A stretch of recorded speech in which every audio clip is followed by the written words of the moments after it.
proyecto asociativo regional PAR Explora los Lagos del Ministerio de Ciencia, Tecnología, Conocimiento e Innovación, junto a la Unidad de Vinculación y Comunicación de la Ciencia de la Dirección de Vinculación con el Medio, sede Puerto Montt, Universidad Austral de Chile, presenta Café Científico en tu casa. El PAR Explora los Lagos, junto con la Unidad de Extensión Científica de la Universidad Austral de Chile, sede Puerto Montt, les da la más cordial bienvenida a nuestro Café Científico en tu casa. La historia del café científico se remonta a fines del siglo XX, específicamente al año 1992 en París, Francia, donde en una primera instancia fueron impulsados para discutir y difundir temas relacionados con la filosofía. Posteriormente, se adaptaron para la divulgación científica denominándose café científico. En Chile, se realizan también en ciudades como Coquimbo, Santiago, Concepción, Punta Arenas, entre otras. En Puerto Montt, la UACH lo ha desarrollado desde fines del año 2011 hasta la fecha. El objetivo es crear un espacio ameno para acercar la ciencia a la comunidad de una forma grata y relajada, a través de una breve y atractiva presentación que estimula el debate entre temas científicos y tecnológicos, teniendo la oportunidad de conocer e interactuar con distintos científicos y científicas de distintas áreas de la ciencia. La actual pandemia nos ha impedido encontrarnos físicamente en lugares como bares, restaurantes y cafés, donde regularmente se realizaban este tipo de exposiciones, por lo que hemos decidido llevar esta instancia a la comodidad de sus casas, manteniendo el ambiente cálido y cercano de siempre. Los invitamos a ponerse cómodos y a disfrutar de la charla. En esta oportunidad nos acompaña el doctor Álvaro Promis Baeza, ingeniero forestal de la Universidad de Chile y doctor titulado en la Universidad de Albert Ludwig, Alemania. Es académico del Departamento de Silvicultura y Conservación de la Naturaleza de la Facultad de Ciencias Forestales de la Universidad de Chile, con experiencia en la elaboración, gestión y ejecución de proyectos de investigación científica y de desarrollo en temáticas sobre la utilización sustentable y conservación de los recursos naturales en la silvicultura y en la ecología forestal. Su principal área de interés se centra en la ecología de la vegetación, la silvicultura de los bosques nativos, la ecología de la regeneración de especies forestales, los efectos de las perturbaciones naturales y antrópicas en la dinámica de los bosques, la biodiversidad en los bosques y la meteorología forestal. En esta oportunidad, el Dr. Promis nos presenta la charla ¿Cómo se recupera la vegetación en la Patagonia chilena frente a los disturbios de diferentes escalas? Voy a compartir pantalla. Bueno, ¿cómo se recupera? Espero que se esté viendo la pantalla con la presentación. Sí, se ve perfecto. Perfecto. Perfecto, mire, ¿cómo se recupera la vegetación? Mi interés siempre ha estado ligado a la explosión espontánea, a la recuperación espontánea, a la regeneración natural, tanto de las especies vegetales asociadas a los árboles, que son los que mantienen el bosque, y también a la otra diversidad biológica de múltiples especies, tanto de flora vascular y no vascular, aquellos que son musgos, hepáticas, antocerotes, etc. Parte de ello voy a tratar de presentar aspectos de ello. Aquí ustedes ven imágenes de, por ejemplo, el glaciar O'Higgins y parte de su retroceso, el volcán Chaitén y un claro de dosel en un bosque de Coihue de Magallanes, seguramente.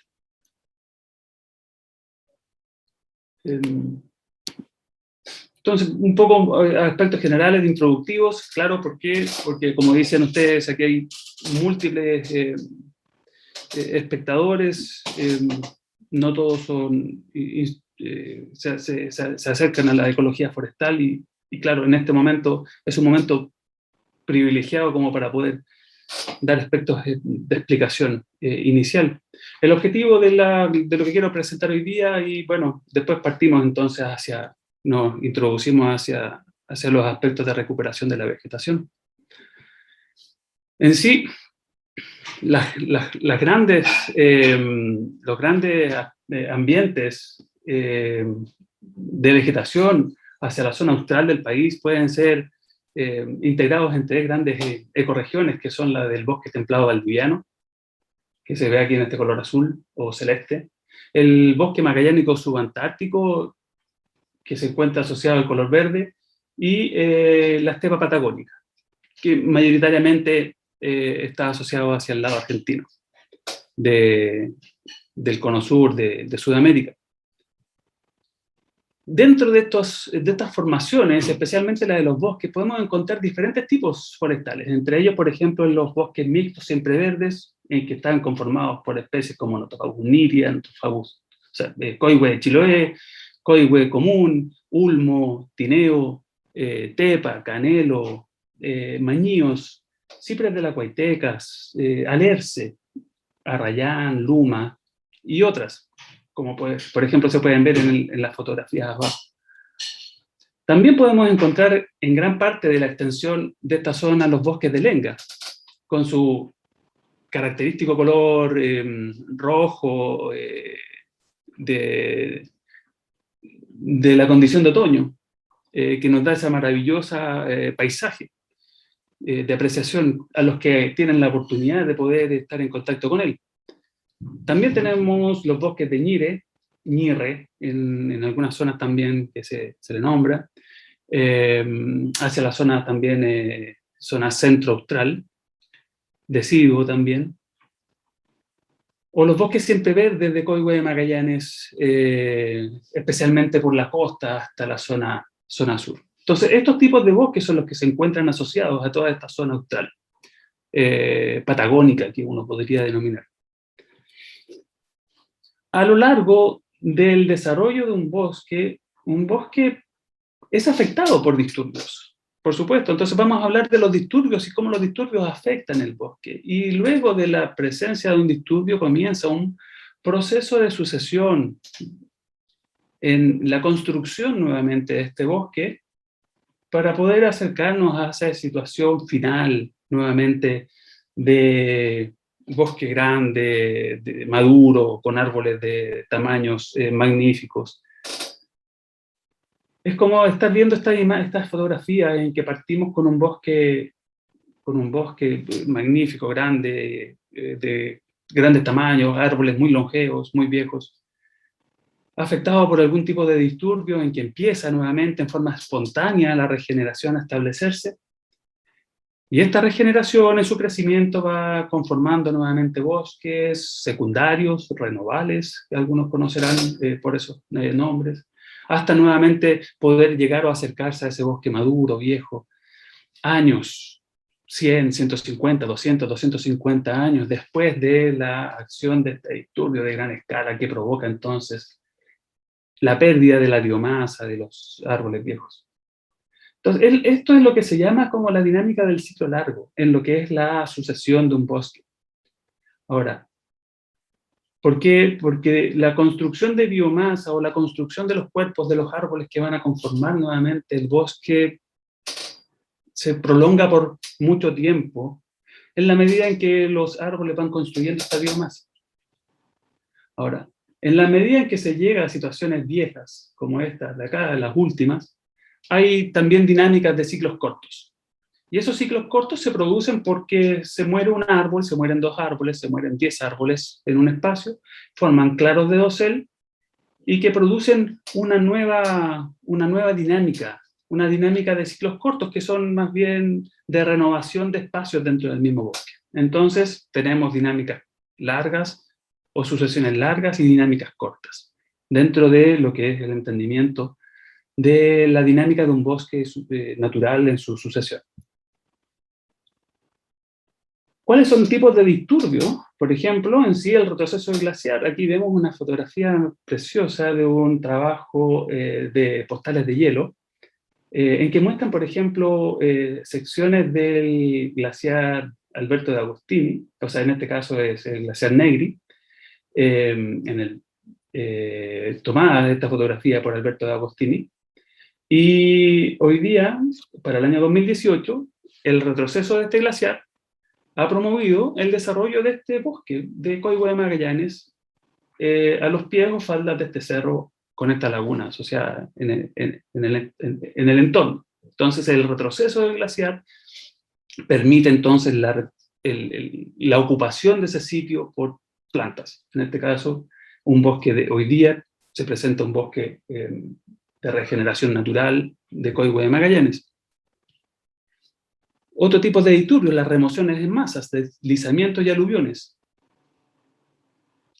como por ejemplo los que se vivieron hace unos años atrás en el sector del Amarillo, perdón, en el sector de Villa Santa Lucía, en este caso lo que estamos viendo, en que una gran remoción en masa, entonces se produjo en el sector, hoy se me olvidó el nombre de este río, pero se produce entonces un embancamiento, un gran problema en este caso para la villa, fue un problema para la vida humana y bueno, y para la conectividad en la zona. Otros son las avalanchas de nieve, que constantemente entonces están removiendo parte del bosque que se empieza a colonizar en las faldas de los cerros. Los incendios, todos los años estamos viendo una mayor cantidad de incendios también hacia las zonas australes. Últimamente Cochrane, no este año, sino durante este verano, también ha sufrido hacia la zona austral bastantes problemas ya también de incendios constantes. La caída masiva de árboles por el viento, en que un rodal completo se puede llegar a caer. Y los pequeños claros de dosel, como en este caso, aberturas en que se caen 2, 4 árboles, 5 árboles, 10 árboles, y generan entonces un proceso de renovación del bosque, ya que, como la fotografía de la izquierda, la regeneración empieza a instalarse nuevamente. Entonces, ¿qué otro tipo de disturbios? Invasiones biológicas, como puede ser rosa mosqueta, Ulex europeus, que van ocupando el sitio, son plantas que provienen del extranjero y empiezan a dominar y a ocupar el sitio, a ocupar el espacio que se encuentra sin vegetación muchas veces, o la presencia de liebre, o la presencia de ganado, o la presencia de ciervos, o la presencia de jabalíes, la presencia de castores, etcétera, animales que van invadiendo los espacios y cambiando y modificándolos. Entonces, si vamos a hablar de disturbio, lo defino como cualquier evento que es discreto, que ocupa un espacio, afecta a ecosistemas, afecta a las comunidades vegetales, la estructura de las poblaciones, cambia recursos, los sustratos, el medio ambiente físico, donde se presenta ese disturbio, como puede ser la erupción de un volcán. Y esto promueve en forma espontánea, posteriormente, que ese sitio se vuelva a recuperar. Y eso es lo que vamos a conversar. Agentes de disturbio pueden afectar a distintas escalas. Vamos a conversar también sobre escalas. Las escalas pueden ser temporales, como en el eje de las Y en este gráfico, o las escalas pueden ser espaciales, en el sentido de que pueden ser de tan gran escala que afectan 1.000, 10.000, 500.000 hectáreas. Los incendios del año 2017, 2016, 2017, que afectaron la zona norte-centro, centro un poco sur de Chile, consumieron casi 500.000 hectáreas de superficie. Entonces son de gran escala. Ahora, estos generalmente, los disturbios de gran escala, por otro lado, espacialmente, tienen temporalidades que son muy poco frecuentes. Suceden cada 100, suceden cada 500, suceden cada 1000 años o más. Los que son más frecuentes en un bosque, que pueden suceder una vez al año, o que pueden suceder cada 10 años, son en general aquellos disturbios de escala espacial pequeña.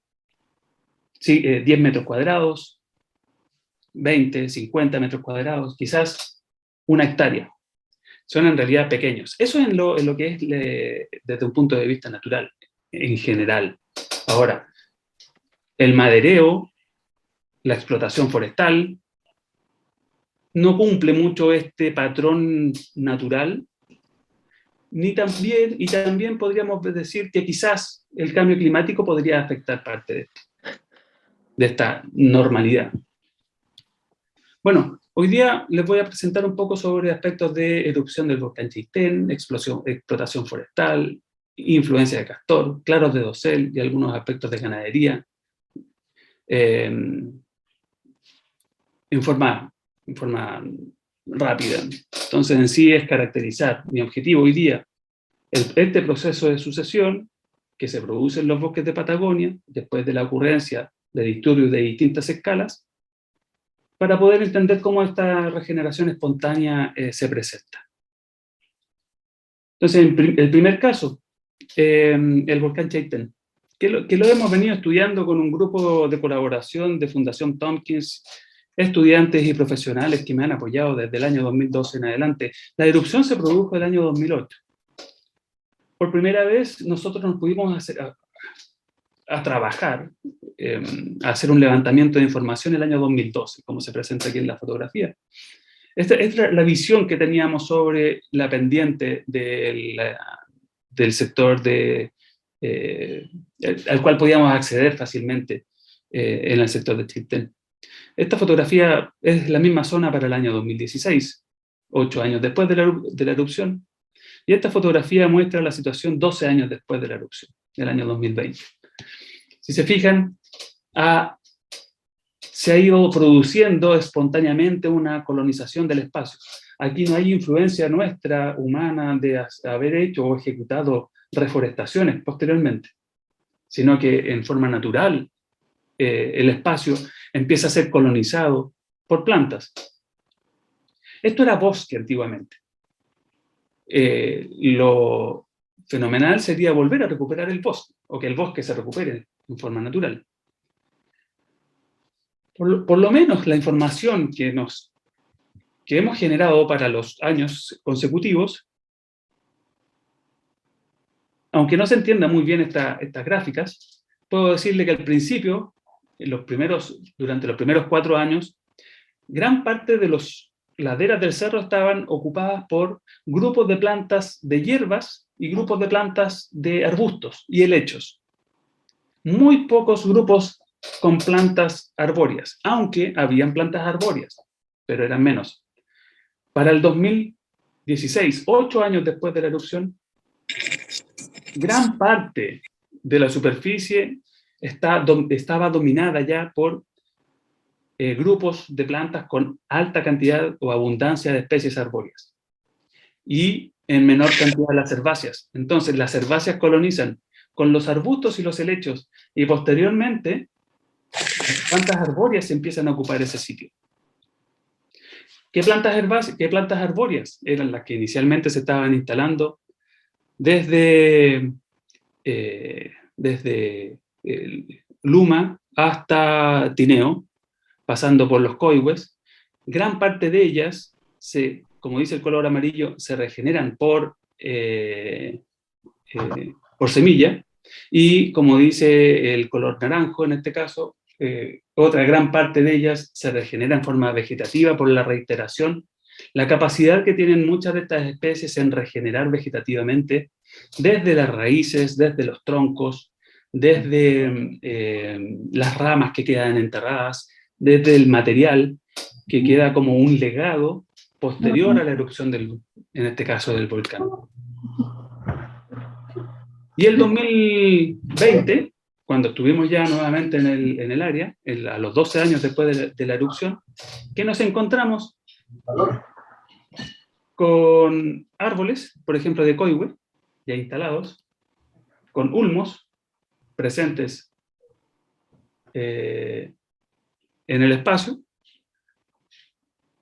con plantas epífitas que no las habíamos encontrado inicialmente. Entonces, después de 12 años, hay plantas que empiezan a instalarse sobre las que ya están ocupando el sitio. Empiezan a crecer sobre las otras plantas. Y esto demuestra una buena salud del sistema ecológico que se ha ido formando. Y solo 12 años después de que haya ocurrido la erupción, lo cual demuestra que el ecosistema se va recuperando en forma natural. Un segundo caso que les quiero comentar son aspectos relacionados, por ejemplo, a las intervenciones silvícolas, las cortas de bosques. En especial voy a hablar de los casos que ocurren o que han ocurrido en los bosques de lenga en la zona de Magallanes, en el lado chileno de Tierra del Fuego y a lo largo del continente en Magallanes. Cuando se corta un bosque de lenga, generalmente queda esta situación después de 8 años de efectuada la corta. En este caso, la corta de los bosques de lenga generalmente se hacen cortando el 50% de los árboles, una manera simple de poder explicarlo.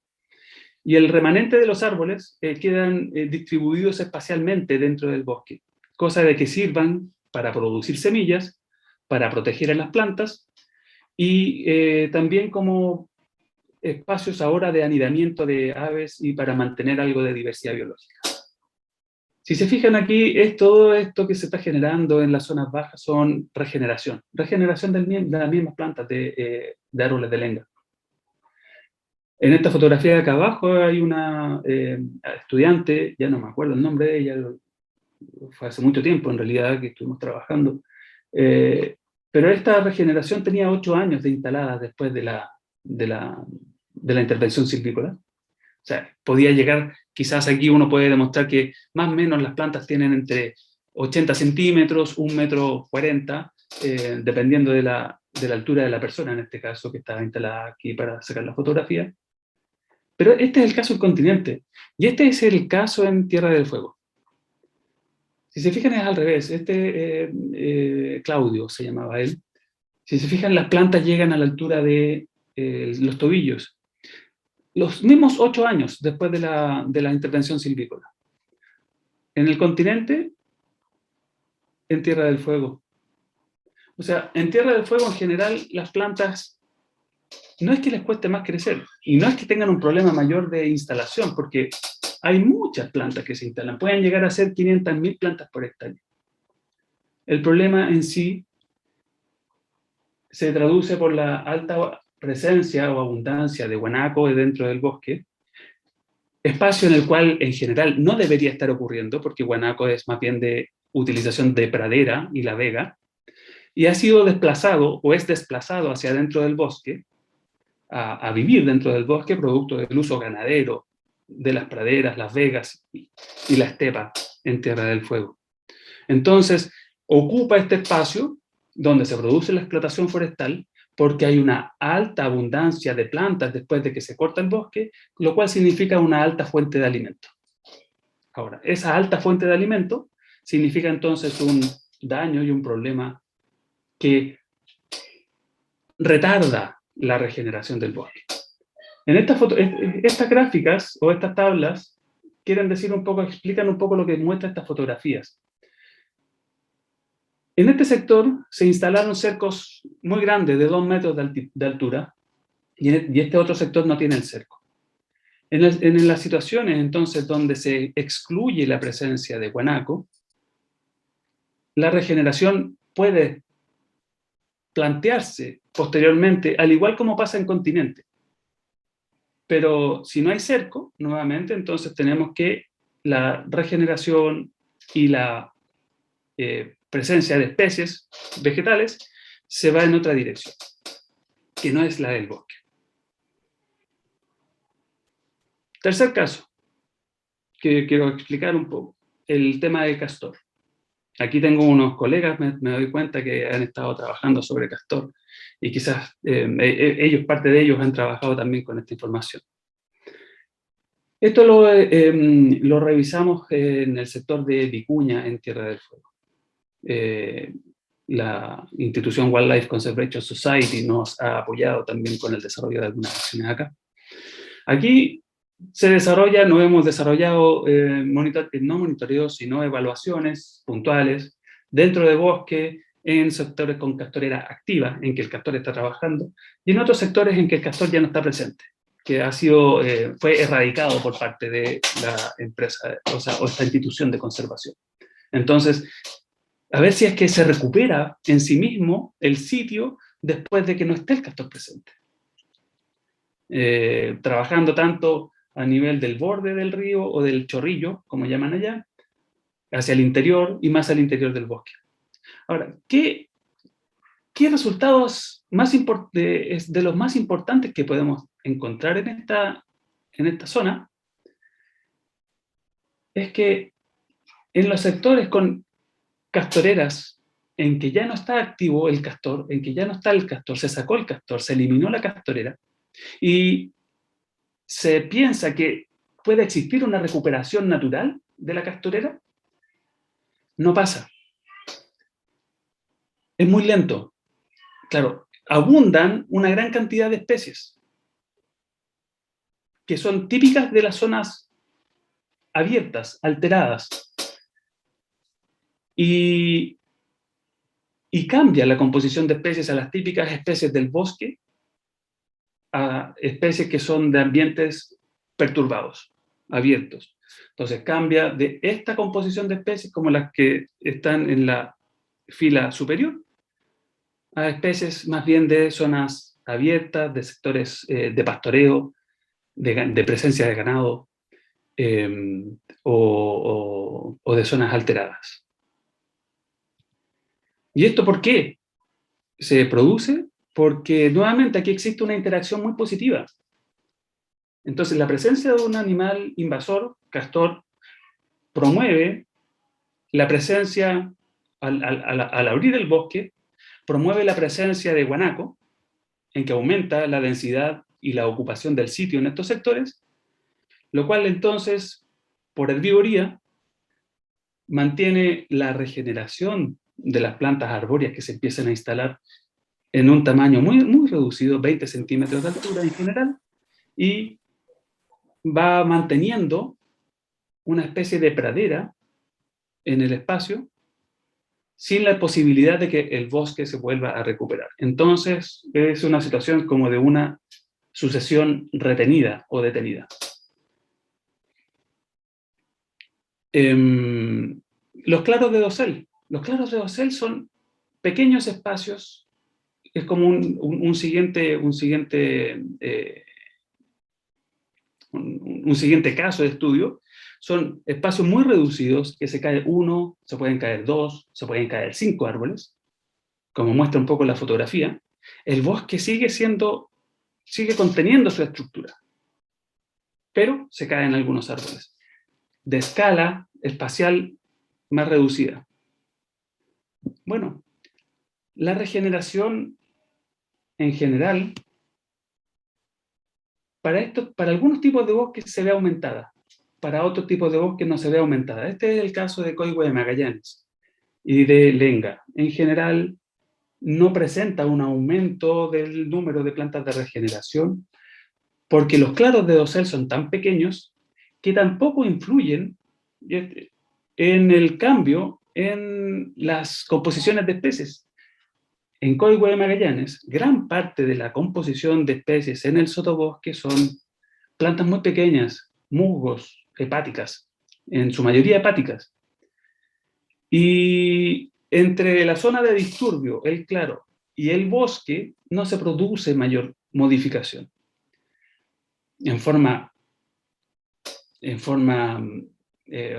Por ejemplo, pude encontrar que en esta zona, donde se caen los árboles, hay una planta muy pequeñita, una hepática, en que aumenta su abundancia respecto a lo que es el bosque.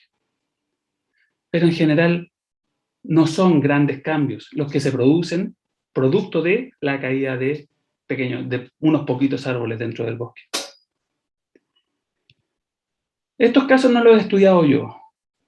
Los saco a colación de los trabajos del profesor Carlos Zamorano de la Universidad de Aysén. Ganadería. La ganadería tiene un efecto que cambia la composición y la diversidad de especies y la abundancia de especies dentro del bosque. Un bosque no alterado tiene esta composición de especies. Si solamente se cortan algunos árboles, la composición de especies se mantiene más o menos similar. Pero si se cortan algunos árboles y más encima entra ganado, si se fijan, hay algunos, los negritos, ya no están presentes, en este caso el olivillo, empieza a disminuir su presencia, y hay otras arbustivas que se empiezan a hacer dominantes, que son las moradas. Entonces empieza a cambiar. La ganadería produce un efecto, en este caso, negativo. Y por eso... Entonces, se puede plantear que la sucesión se detiene. Algunas acciones deliberadas que nosotros generamos producen perturbaciones y degradaciones que influyen dentro de esta sucesión en el bosque, lo cual hace que se vea modificada severamente la condición ambiental, lo que puede detener este cambio que veíamos en un principio de dinámica del bosque, o lo puede llevar a otra condición que no es bosque, que puede ser una pradera o que puede ser una condición de matorral arbustivo con especies introducidas como rosa mosqueta, que no tiene nada que ver con la situación vegetacional que anteriormente tenía. Y esto también, lo saco a colación un poco, había sido ya observado antiguamente, sino no es que sean cosas nuevas que uno va encontrando.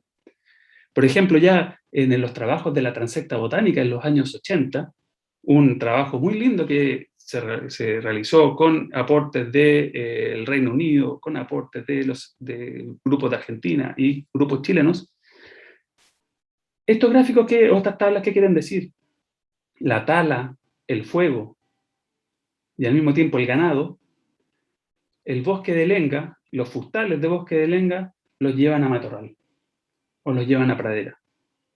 Y lo mismo pasa con el bosque de ñire. La tala, el fuego y el ganado nos conducen esto a otra situación, y esta regeneración espontánea o esta espontaneidad de la regeneración, de recuperación de ese terreno, va en otra dirección. Y es ahí donde, claro, en forma activa, o eliminando el ganado, eliminando el agente perturbador de fuego, eliminando la posibilidad de mantener una activa tala de esa situación, podría llegar a ser recuperada. Pero muchas veces ya también es necesario desarrollar algunas acciones de reforestación o de restauración. Por último, cambio climático. Y el cambio climático nos va a afectar todo esto. Y aquí también en colaboración, en realidad es el trabajo del profesor Daniel Soto de la Universidad Aysén, que me invitó a participar en este trabajo. Él trata de demostrar, o tratamos finalmente, porque me veo involucrado dentro del trabajo, fue muy entretenido, emocionante el poder trabajar con él y seguir trabajando con él, en un gradiente de condiciones climáticas de altas precipitaciones, como son estos bosques que se encuentran en estos mapas de zonas más oscuras, o estos bosques que se encuentran en zonas más rojas, calientes, donde las precipitaciones son menores, en la zona de Alto Coyhaique. Entonces, las zonas húmedas, mésicas y secas, la cobertura de la vegetación, la riqueza de especies, la diversidad de índices de biodiversidad cambia, disminuye. Entonces, si se piensa que el futuro va a ser más seco y más cálido, bueno, es una evidencia. Los bosques que están en zonas más secas van a cambiar o presentan una diversidad biológica que es distinta a la que se encuentra en las zonas más húmedas. Mensajes finales. Las dinámicas de ciclos largos y ciclos cortos se presentan dentro de estos bosques también de las zonas australes, al igual como lo representa la generalidad de la literatura internacional. Los bosques no son estáticos, cambian, tanto en el tiempo como en el espacio. Los disturbios de mayor escala generan vías de sucesión que son un poco diferentes a los de la pequeña escala, como son los claros de dosel. Se cambia la composición de especies, cambian las riquezas, las abundancias, y permite al mismo tiempo un ensamble de muchas especies presentes en algunos periodos de tiempo, como son al principio de los disturbios de gran escala. Ahora, la dinámica puede variar a condiciones no deseadas, especialmente cuando otras perturbaciones inducidas por nuestra actividad en forma directa, como son la quema, el uso, la presencia de ganado, o en forma indirecta, como son el influir en que, por ejemplo, el guanaco no esté ocupando los espacios en forma deliberada, de que no esté ocupando sus espacios de hábitat natural, como son la estepa, la pradera o la vega, entonces puede hacer cambiar a una condición que no es la deseada. Y el cambio climático finalmente también puede producir cambios en estas composiciones de especies y dinámicas de bosques, que todavía no tenemos claridad porque estamos recién evidenciando estos cambios en el tiempo. Finalmente, agradezco siempre la colaboración de mucha gente. Hay algunos que están hoy día presentes. Agradezco a la Fundación Tompkins, a la Wildlife Conservation Society y a algunos propietarios de predios que siempre nos facilitan espacios para poder hacer nuestras investigaciones, y especialmente a los múltiples alumnos que siempre están participando también en lo que tratamos de generar desde la universidad. Y a ustedes, hoy día, por esta oportunidad de discusión y conversación. No sé si ocupé mucho tiempo. No, está perfecto. Muchas gracias por la exposición, doctor Promis. Hay varias preguntas y saludos acá desde el chat. Tal vez partir por lo que comenta o consulta Paz Barriento. Dice, ¿las cenizas ayudan a que el bosque se regenere con mayor rapidez? Ana Enríquez colabora ahí un poquito con la respuesta y complementa, al parecer las cenizas o materiales volcánicos ayudan a la tierra como fertilizante, haciendo que salgan nuevas especies más resistentes. Sí, bueno, ahí a ver, se producen cambios y se producen liberaciones de recursos. Y claro, pueden ser entonces movimientos importantes de mineralización de elementos que vuelven o que se quedan en el ambiente natural a disposición. Ahora, esa mineralización o descomposición va a depender también mucho de los microorganismos que empiezan a colonizar ese espacio y que ayudan también a la degradación y descomposición. Sí, pero en general. Ahora, hay algunos volcanes que tienen también algunos elementos químicos que podrían llegar a ser algo que pueden afectar quizás en algún momento la colonización. Porque me imagino que... No ha sido el caso de Chaitén, ni ha sido el caso del Hudson, ni ha sido el caso tampoco del Calbuco, por ejemplo. Porque me imagino que el suelo se transforma completamente, la estructura y completa. Sí, entonces que logren estar disponibles todos esos nutrientes pasará un periodo bastante largo, ¿no? Nuevamente el bosque tiene que ir ocupando y ir recuperando esos nutrientes que empiezan a estar disponibles. Y lo incorpora a la biomasa, a través de la biomasa, la estructura de las hojas vuelve a caer y se empieza a producir descomposición e incorporación nuevamente de los elementos que van siendo alocados en la biomasa de los árboles y de las plantas. En relación a las perturbaciones tal vez más animales, digamos, que están más cercanas a la actividad humana, Julio Maña nos hace una reflexión, comenta que el guanaco está descontrolado en Tierra del Fuego, antiguamente lo cazaban los pueblos originarios y los ganaderos después, ahora es una plaga, no hay ni siquiera pumas que lo depreden, hace como en relación a lo que comentabas de lo que está ocurriendo en la Patagonia, más del sur, digamos. Yo no sé cuáles son los números de la población hoy en día. No sé si es plaga. El problema aquí es una relación de una interacción ganadera y de la presencia del animal. El animal está, en realidad, en este caso, ocupando espacios que no le corresponden tanto. Siempre ha estado en el bosque. En el bosque encuentra refugio, de todas maneras, pero en sí el bosque no es que presente un espacio de alta abundancia de plantas como para que pueda alimentarse. En sí el alimento lo encontraba afuera, en la pradera, en la estepa o en la vega. Y claro, la explotación forestal permite entonces un aumento, una abundancia de estas plantas, lo cual significa entonces fuente de alimento importante.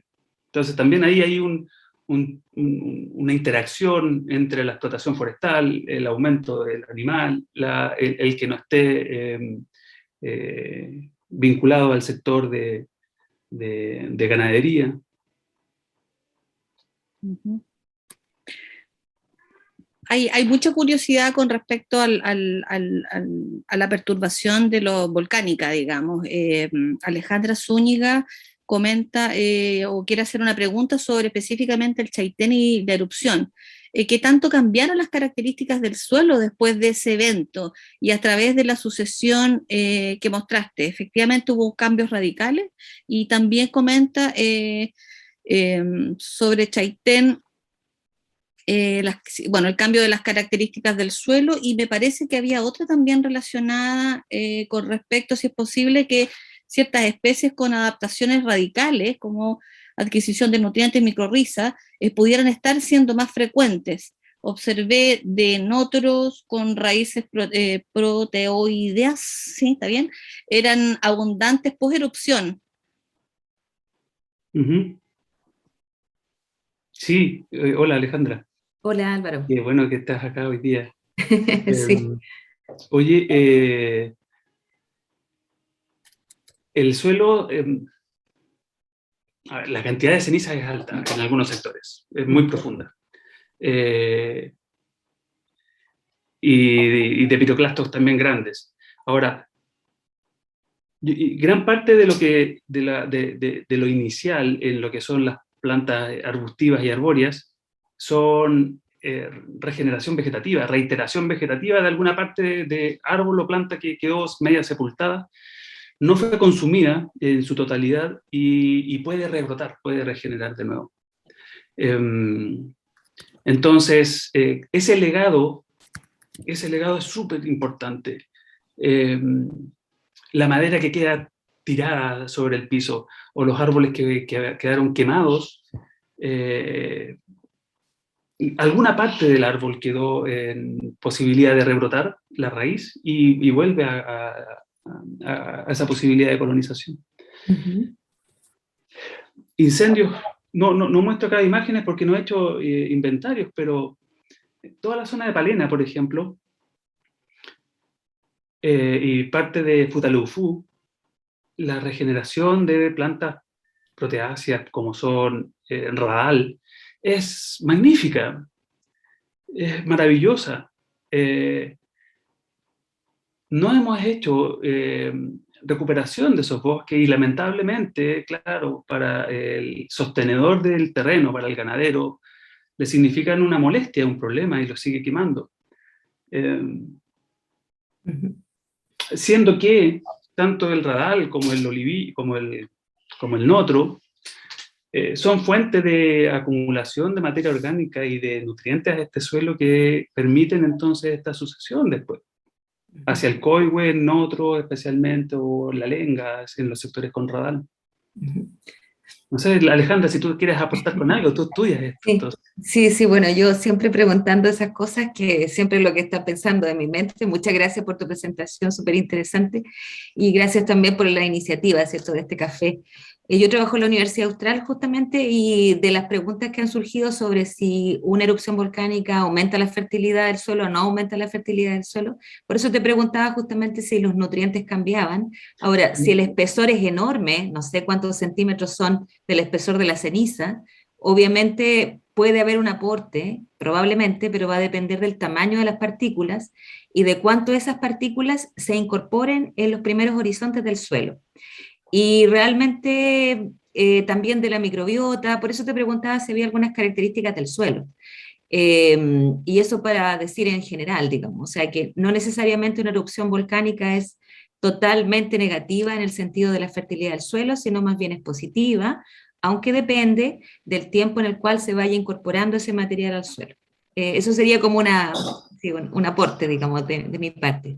Y yo estudio plantas que están creciendo en sustratos volcánicos, en realidad no restos de bosque, sino que de alta montaña. Entonces ahí es importante también qué plantas llegan, qué tienen esas plantas de especial que les permiten vivir en ese tipo de ambiente. Entonces por eso estoy pensando en eso que te mencionaba, digamos, las Sí. micorrizas o los nódulos fijadores de nitrógeno, las raíces proteoides, qué sé yo, etc.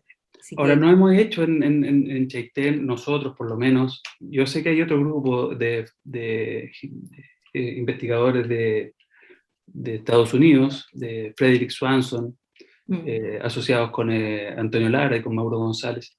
Krista No sé Fully. si han hecho ensayos de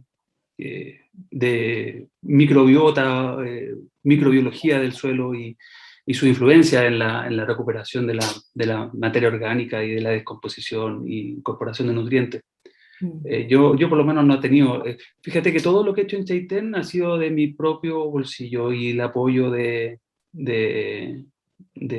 Fundación Tompkins, especialmente, que me paga algo o apoya con el que los estudiantes vayan a hacer alguna práctica profesional y así sucesivamente. Aquí no ha habido un proyecto de investigación con financiamiento. Bueno, habrá que ir entonces, habrá que seguir yendo. Muchas gracias. Gracias a ti. Y siguiendo un poquito tal vez la mirada de la recuperación, tal vez más allá de una perturbación volcánica, por ejemplo, Celia Villagra, ¿qué posibilidades de recuperar bosque nativo después de explotación por décadas de eucaliptus y pinos acá en Nahuelbuta? Hemos realizado intentos y no ha sido posible. Yo tengo experiencia bueno, hay dos experiencias que podría contar, por ejemplo. Yo estoy haciendo una experiencia ahora en la Reserva Nacional Coyhaique. Y en forma espontánea, después de la explotación de plantaciones de pino, ahí hay pino silvestris, pino oregón, hay pino con torta ponderosa. Pero después de la explotación forestal en sí mismo, en Coyhaique la regeneración espontánea es muy baja. Y lo que se instala como plantas son más bien plantas de pradera, de ambientes totalmente diferentes a lo que puede hacer ese bosque de lenga. La experiencia que tenemos en el sector cercano a la Constitución, después de los incendios que tuvimos en las plantaciones de pino, el pino vuelve más fuerte, el pino insignia. Entonces, te puedo contar que he contado hasta más de 2.500, 5.000 plantas, hasta casi 90.000 plantas de pino por hectárea. Entonces, eso va a seguir siendo pino, así en forma espontánea después de un incendio. Y con eucaliptus, vi el otro día unos trabajos del profesor Daniel Soto de la Universidad de Aysén, pero que están asociados al sector de Valdivia. Y después de 3 periodos de corta del eucaliptus y apoyando con plantación de coihue, ya no tiene eucaliptus, y eso se ha transformado en un bosquecito de coihues con incorporaciones de algunos, no me acuerdo si eran otras especies como laurel, y ya no recuerdo qué otras cosas nos mostraban las fotografías que había tomado, y estaba muy emocionado. Así que yo creo que se puede. Y al mismo tiempo, así como lo mostraba Daniel, ese propietario tuvo la posibilidad de hacer 2 o 3 cortas con las que igual pudo tener algo de recuperación económica producto de la venta de leña, y al mismo tiempo iba recuperando el sitio a través de la plantación con coihue con otras especies. Así que es posible, no es fácil. Adolfo Tapia plantea un método Miyazaki para la recuperación de la vegetación endémica, la plantación de árboles meliferantes, realizados para la estimulación de la polinización o el uso de micorrizas para fomentar un suelo más vivo a través de los microorganismos. Uh-huh. No sé si es la misma metodología que es la que estabas comentando ahora, de las experiencias de ahora. Sí, bueno, ahí se basa un poco en actividades, en acciones, por supuesto. Lo que yo hoy día les mostraba un poco son cosas espontáneas, ver qué sucede en forma espontánea. Claro, y nosotros en forma podemos empezar sembrando. También se puede ocupar entonces la siembra. Distintos mecanismos pueden ser para sembrar. Se necesita mucha semilla y no hay colecta de semilla. Es muy difícil encontrar. Dentro de proyectos que he tenido de siembra, me cuesta mucho comprar semillas en gran cantidad y de buena calidad. O sea, ese es un problema grande que tenemos en Chile. Y otro gran problema que tenemos en Chile es que la producción de plantas en viveros es muy baja, muy reducida, con plantas con muchas diferencias, de muy grandes diferencias en calidades y muchas veces sin tener esta cuestión de micorrizas o bien clara en el sentido de la producción de la planta en vivero. Así que hay que poner, hay que dedicarle atención a esto. Y no solamente visto por mí, soy visto por muchos colegas y hemos publicado al respecto de estas limitaciones que tenemos importantes hoy día.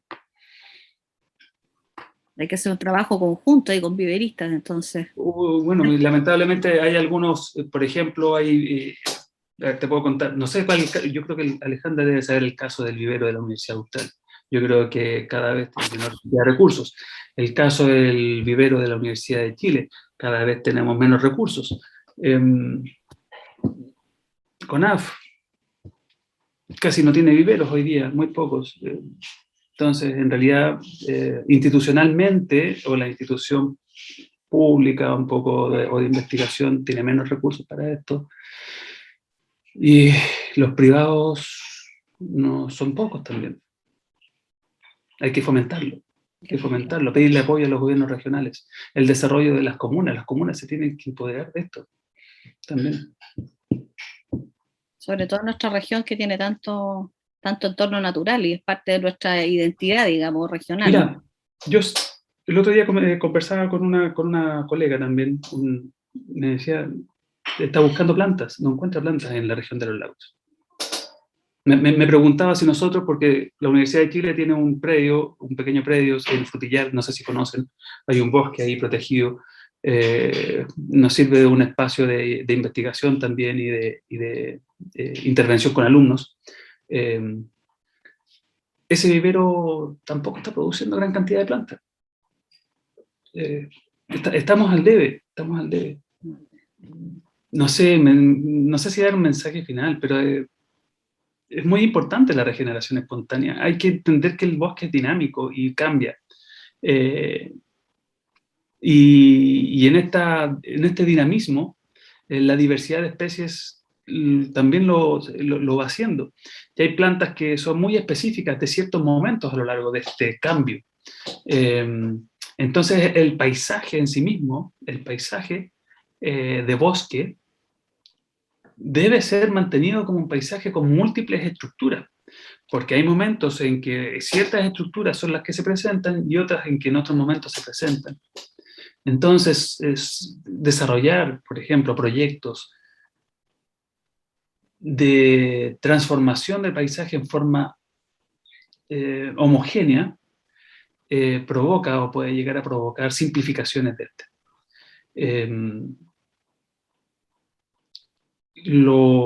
Especialmente para la zona de la Patagonia, donde todavía grandes superficies son más bien un poco alteradas o con bajo impacto. Gran parte de la superficie en la Patagonia sigue siendo un poco de esta idea de baja huella o de impacto humano. Entonces, por supuesto, el tratar de mantener esta situación más prístina y heterogénea podría llegar a ser fundamental. Y los estadios iniciales después de los disturbios son muy importantes, porque es parte de lo que va a venir después.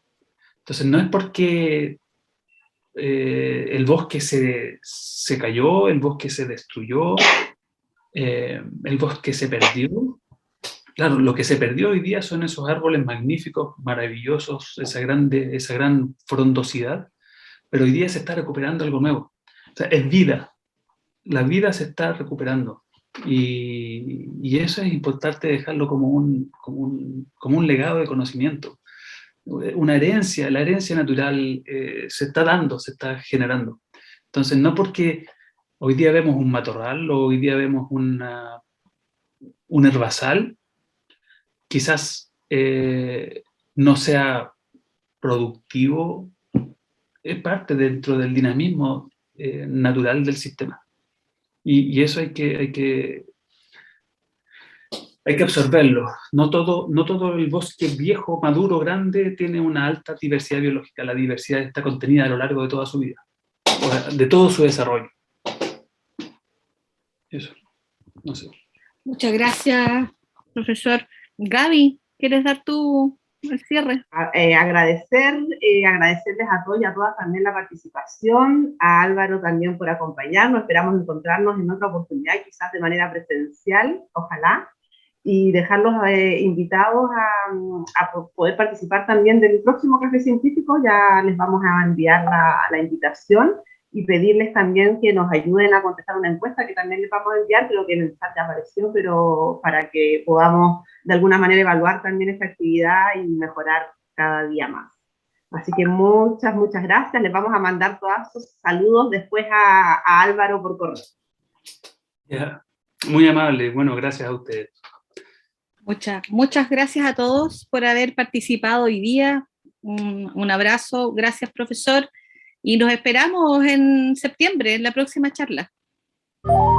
El proyecto asociativo regional PAR Explora los Lagos del Ministerio de Ciencia, Tecnología, Conocimiento e Innovación, junto a la Unidad de Vinculación y Comunicación de la Ciencia de la Dirección de Vinculación con el Medio, sede Puerto Montt, Universidad Austral de Chile, presentó Café Científico en tu casa.